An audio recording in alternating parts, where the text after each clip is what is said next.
Evolução dos seres vivos, que fica na página 287 a 295. Atualmente, há consenso entre os cientistas o fato de que as espécies evoluíram e continuam a se modificar constantemente. Ou seja, em virtude do meio onde se inserem, as mais diferentes espécies se transformam. Essa transformação ocorre ao longo do tempo e tem como objetivo que a espécie possa sobreviver naquele ambiente de maneira harmônica. Nesse sentido, a evolução biológica compreende justamente a adaptação das espécies em um ambiente em constante transformação. Essas mudanças e adaptações nem sempre significam aprimoramentos. Muitas vezes levam a uma simplificação em resposta a alguma condição específica vivenciada pela espécie. A evolução é um evento dinâmico e observado nas diferentes espécies. Uma evidência de que as espécies humanas continuam a evoluir é a ocorrência em alguns e ausência em outros humanos do dente ciso, também chamado de terceiro molar. Acredita-se que a alteração dos hábitos alimentares dos nossos antepassados culminou com a perda de função desse dente.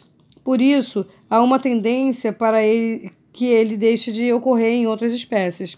Na antiguidade, os filósofos gregos defendiam a ideia do fixismo, ou seja, acreditavam que as espécies eram fixas e imutáveis. Somente a partir do século XIX começou a admitir a ideia de transformação e adaptação gradual das espécies, que poderiam vir a ser substituídas por outras. Deram o nome de transformismo. Como essa concepção é conhecida? Admite a ocorrência da evolução como um processo dinâmico estabelecido através das mudanças graduais. Como dito anteriormente, atualmente é consenso o fato de que as espécies evoluem, ou seja, se modificam ao longo do tempo e de forma lenta e gradual. Essas mudanças, na maioria dos casos, permitem que as espécies se tornem mais aptas a sobreviver e em um determinado ambiente. Portanto, a espécie apresenta adaptações que a permitem manter uma harmonia com o meio. Como a evolução biológica é um fato nos dias de hoje, não se discute a sua ocorrência, mas sim os mecanismos que fazem com que ela ocorra. A anatomia e a embriologia comparada. Geralmente, a semelhança indica parentesco. Uma das formas mais frequentes de se justificar a evolução é analisando a anatomia das espécies. Indivíduos aparentemente muito diferentes apresentam a mesma organização básica estrutural. O homem e o cavalo, por exemplo, apresentam um eixo formado pela coluna vertebral e o crânio, de onde partem os arcos que sustentam os membros inferiores e superiores. Quando órgãos e estruturas apresentam a mesma origem embrionária, podendo exercer ou não a mesma função, são ditos homólogos. No decorrer da evolução, os membros dos animais foram se adaptando a diferentes funções, como nadar, voar, pular, apesar de compartilharem da mesma origem. Já os órgãos que apresentam a mesma função, mas origem embrionária diferente, são chamados de análogos. As asas dos insetos e das aves são análogas, já que servem para o voo. Embora as embrionárias dessas estruturas sejam completamente distintas, as asas dos insetos e morcegos, ao contrário, apresentam a mesma origem embrionária e se mostram associadas a uma mesma função, sendo, portanto, homólogas. A embriologia comparada também é uma evidência importante da evolução. Quanto mais precoce a fase embrionária, mais parecidos são os embriões de vertebrados pertencentes a grupos distintos.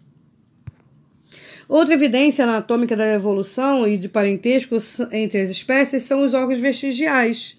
São aqueles que não possuem aparentemente nenhuma função para a espécie, mas que são homólogos a estruturas primordiais em outras espécies, como, por exemplo, é possível citar o apêndice vermiforme, que nos seres humanos, na espécie humana, não tem função nenhuma. Pelo contrário, se vier a infeccionar, pode levar até a morte se não tiver uma remoção cirúrgica.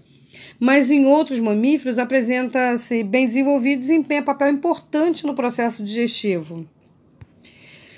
Os fósseis, eles são restos ou vestígios da existência de um ser vivo.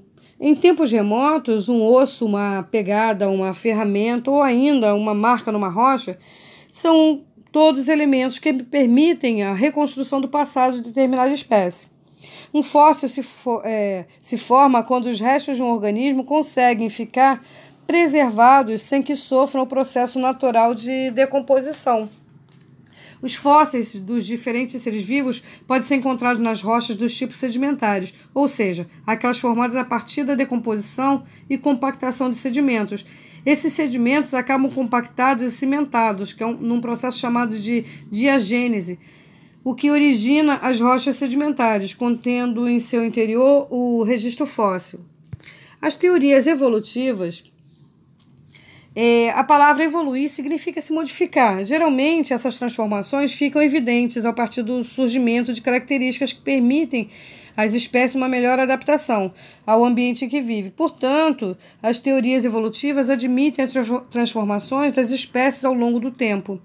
A principal ideia por trás da evolução biológica seria de que toda a vida na Terra descende de um único ancestral em comum. As teorias falam em mudanças, diferenciando-se apenas sobre formas como essas mudanças ocorrem. Lamarck, ele foi um naturalista francês que foi o primeiro a organizar uma teoria evolutiva. Seu mérito está justamente em ter sido o primeiro, a rejeitar a ideia do fixismo, e suas ideias foram reunidas num livro que ele publicou. Ele sustentava a ideia de que a transformação dos indivíduos ocorreriam guiadas pelas transformações do ambiente. Se o ambiente se modifica, os organismos se adaptariam a ele. Assim, ao longo do tempo, as espécies poderiam originar outras novas. Lamarck ele propôs duas leis. A primeira lei foi a lei do uso e desuso. No processo de adaptação ao meio, aquelas estruturas mais utilizadas pelo indivíduo seriam desenvolvidas, enquanto as em desuso atrofiariam. A segunda lei foi a lei das transmissões dos caracteres adquiridos. Durante o processo evolutivo, alterações no corpo do organismo provocadas pelo uso e desuso seriam transmitidas aos descendentes. As afirmativas de Lamarck foram questionadas em diferentes pontos. Hoje, por exemplo, sabemos que as características adquiridas não são passadas à prole. Outra teoria, outras ideias vieram de Darwin, que é um naturalista inglês, que foi responsável por elaborar o conceito de seleção natural. Ele admite que o meio influencia as modificações das espécies ao longo do tempo. As conclusões de Darwin influenciaram o mundo científico no século XIX. Suas ideias iam contra o fixismo ao defender que a seleção natural atua selecionando os indivíduos mais adaptados e determina a condição ecológica. O indivíduo mais adaptado seria aquele capaz de sobreviver e deixar descendentes, permitindo assim a continuidade da espécie. Portanto, não é o indivíduo mais forte que sobrevive, e sim aquele que melhor se adapta ao ambiente. Darwin admitia a existência de variações hereditárias dentro de um mesmo grupo e que estas, quando favoráveis e vantajosas para a sobrevivência, poderiam ser transmitidas aos descendentes. Ou seja, dentro de uma população, os indivíduos que apresentam uma variação mais adaptada em determinado ambiente teriam maior chance de sobrevivência e reprodução, com transmissão dessas características para os filhos. Dessa forma, a cada nova geração observa-se uma melhor adaptação às condições ambientais. Também houve o neodarwinismo, ou teoria sintética da evolução, e uma teoria moderna, pensada para explicar fatores não compreendidos e explicados por Darwin. Diferentes pesquisas e pesquisadores contribuíram para a sintetização dessas ideias. Primeiramente, nessa teoria, a população é considerada a unidade evolutiva. As mutações genéticas também são as alterações do material genético, e a recombinação genética, que ocorre durante a reprodução sexuada, momento em que há uma interação de genes em virtude da fecundação, ou seja, dois indivíduos filhos dos mesmos genitores, a não ser que sejam gêmeos idênticos, não apresentarão a mesma constituição gênica, em virtude de eventos de mutação e recombinação. Portanto, a mutação e recombinação gênica são mecanismos que resultam na variabilidade genética, ou seja, a diferença genética entre indivíduos. A seleção natural, por sua vez, atua sobre indivíduos, permitindo a sobrevivência dos seres que apresentam características para uma melhor adaptação ao ambiente. Portanto, as teorias atuais acerca da evolução estão baseadas na variabilidade genética e na seleção natural.